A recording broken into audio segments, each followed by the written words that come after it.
I've got myself a 611 horsepower Porsche GT2RS. We're going to head up to the mountain with some other historical reference points to take a look at turbocharging through the ages.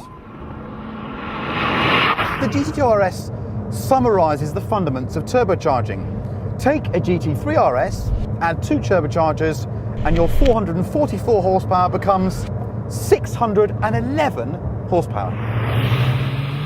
And what does 611 twin turbocharged horsepower feel like on a Welsh A road with rain on it? It feels like too much, to be honest. It's absolutely batty. You've got 2 cars. You've got the car before the turbos wake up, which I have now, and you've got the one when they do wake up. Yeah, you just hold on. For that reason, I'm not going to talk now. I'm going to carry on concentrating. There's not much noise, but this is what happens in second gear.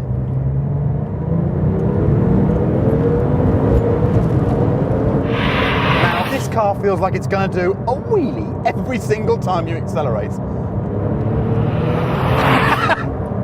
Jesus Christ! If the GT2RS represents new school turbocharging, well, the Noble M600 is new old school turbocharging.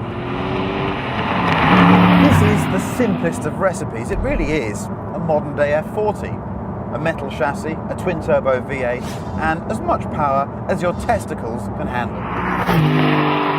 Down here I have a little switch. It says road, track and race. Normally this stuff means absolutely nothing, it's just marketing bollocks.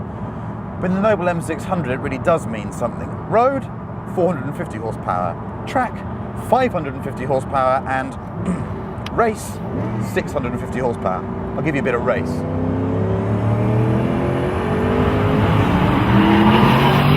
Dearie me, that's insane. So it can't handle third gear and it's got 325 sections at the rear. This is a badass, old school turbocharged car. It's really, really fast. It's not like the 911 that just comes in and goes because it's got short intakes and is very, very clever. Okay, this doesn't have as much boost as something very old, but yeah, it gives you all the excitement of being turbocharged. If you'll excuse me, I'm just going to change my undergussets and go back to road. So step back the thick end of 2 decades and you had a very different type of turbocharging. The Noble may still feel quite old school, but I tell you what, you revise your understanding of the meaning of the phrase old school when you drive the XJ220. I've never driven one of these before, and like you, it was probably a dream car when I was younger, but honestly, there's nothing feels as turbocharged as an XJ220. It may have 500 horsepower, but I put my foot down, I have to wait for it to come, and then it just surges at me. It's all about surge, and it's about anticipation. Compared to the Porsche, I mean, the Porsche doesn't even feel turbocharged. What we've got here is a Metro 6R4 engine taken to its ultimate level of silliness. It's just incredible. It doesn't even feel like an engine supported by 2 turbochargers. It just feels like 2 turbochargers on their own.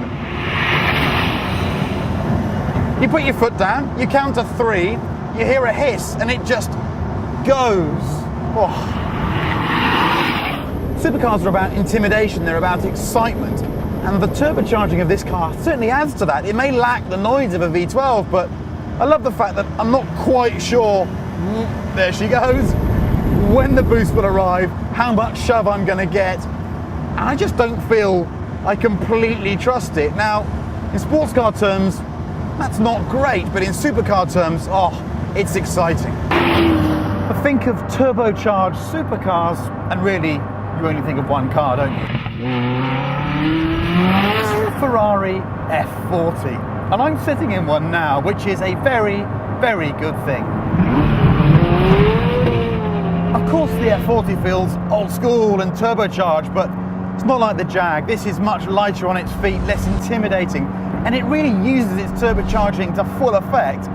Yes, there's some lag, but it's so exciting when it goes. Third gear, 4,000 RPM, lights the rear wheels up. It's just, oh. All those guys back in the day, all of my predecessors were so right about this car. I disagree with a lot of them about many things, but This car is everything a supercar should be. I'm not sure Ferrari's ever done a car better than it did this. What a car. I mean, the driving position is laughable. I'm almost a midget and I can barely fit in it, so yeah, it's a long way from perfect, but what a car. What a car. There weren't meant to be any winners and losers in this test because obviously they're a bunch of new and old cars. A couple of things stand out.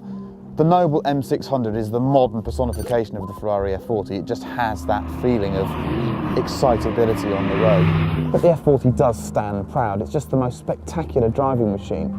We've been discussing it for the last 2 days, and one thing came up in conversation which is interesting. Almost all the very great road cars are normally aspirated. But the F40 isn't. The F40 is twin turbocharged and somehow all the greater because of it. It takes its turbocharging and uses it to create an even greater driving experience. And we love it for that. It's a great car, a truly great car.